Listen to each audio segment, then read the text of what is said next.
Non vedi un vigile, non vedi nessuno, ti vedi solo dopo 2 mesi arrivare la multa a casa. Non penso che sia una bella cosa. Questa è un'altra cosa per far soldi, penso. Varchi elettronici agli ingressi del centro storico. I trevigiani sono perplessi se non contrari. Le nuove telecamere attive da metà marzo, posizionate negli 8 accessi individuati dall'amministrazione al centro del capoluogo della Marca, sono percepite ancora una volta come un tentativo del comune di far cassa da un lato e dall'altro l'ennesimo contributo negativo allo spopolamento del centro. Siccome i vigili non prendono abbastanza soldi per le multe, chi deve girare in città praticamente, la città muore. Se vogliamo ripopolare un po' la città, sicuramente bisognerebbe far arrivare la gente fino in centro, perché altrimenti questo vuol dire rendere un centro deserto, pedonale, basta. Centro off limits alle auto uguale città che si svuota. I trevigiani concordano: se l'amministrazione persegue questa strada deve anche trovare soluzioni alternative per non far morire il centro.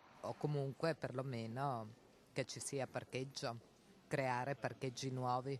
E fare delle navette che ti portano in centro, allora sarebbe una cosa ben fatta, insomma, una cosa fatta a regola d'arte, ecco, dare dei servizi, insomma. Se in centro i varchi elettronici fanno da deterrente all'ingresso in auto, in tangenziale compaiono 2 nuovi autovelox. Spariscono i vecchi bidoni grigio e arancio e compaiono autovelox elevati. Miglior visuale e impossibilità di sfuggire. Per l'automobilista la vita si fa sempre più difficile. In tangenziale adesso dovranno mettere 2 rilevatori, per cui ci saranno più multe ancora da prendere.